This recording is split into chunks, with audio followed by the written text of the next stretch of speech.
رجل سياسي يتكلم في خطاب سياسي إلى رئيس الدولة، إلى السلطة التنفيذية، ثم يحاكم هذه المحاكمة السياسية التي نقول للعالم كله لم تتوفر فيها أي ضمانات العدالة لأي متهم كان، فما بالك لرمز يمثل الأمة 17 سنة. هذا حكم سياسي نرفضه. المحامين استأنفوا عليه، والشعب اليوم كما تشاهد العربية، وأتمنى أن تتجول في هذا الموقع وفي مواقع أخرى وأن تراقب الحدث الليلة بأنه يعبر الشعب الكويتي عن استياء وعن رفض هذا. خطوات الآن في خطوات قانونية وفي خطوات سياسية. حنا ككتلة الأغلبية مسلم البراك هو رمز فيها. مسلم البراك الأمين العام لكتلة المعارضة في الكويت، إذا كان الأمين العام طيب. بسم الله والحمد لله والصلاة والسلام على سيد خلق الله محمد بن عبد الله وعلى آله وصحبه أجمعين. في البداية أوجه رسالة للشعب الكويتي، وعسى أن تكرهوا شيئا وهو خير.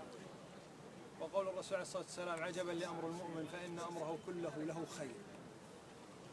وممن شاهدت في حياتي تعبيرا عن هذه الأمور هو حقا. مسلم البراك اليوم يخاطب الناس ويقول لا تنكسروا، ولذلك خطابنا للناس لا تنكسروا. هذا الحكم حكم سياسي بالدرجة الأولى. رجل سياسي، رجل يمثل الأمة 17 سنة في قضية سياسية، يخاطب السلطات ومنها رئيس الدولة في خطاب سياسي، ثم لا توفر له أدنى درجات الضمان. حكم التاريخ أقوى وحكم التاريخ دائم. لذلك نقول اليوم الآن المطلوب هو القيام بكل الواجب على الشعب تجاه هذا الرجل.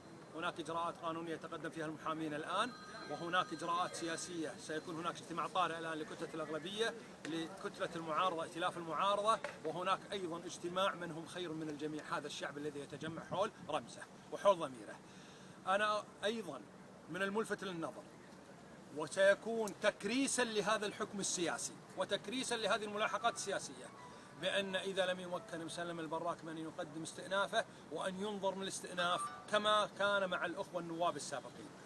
اليوم مسلم البراك كان من قبل مع الأخوة النواب بقبول طلب الاستئناف وتحديد جلسة سريعة للنظر في هذا الأمر، رغم أن في محاكمة مسلم البراك عدم توفير الضمانات صارخة وفاضحة وبينة، حتى أن بلغنا الآن، لم نتأكد إلى الآن، لكن الآن بلغنا بأن محامي الأخ مسلم يقرون بأن في الحكم القاضي يقر بأن لم يمكن مسلم البراك من الاستعانة بمحامي، فليس أوضح من ذلك دليلا.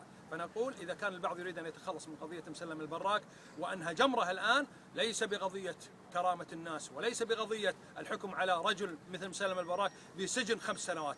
الحر لا يقبل أن يضام ولا ثانية، فكيف بأن يحكم عليه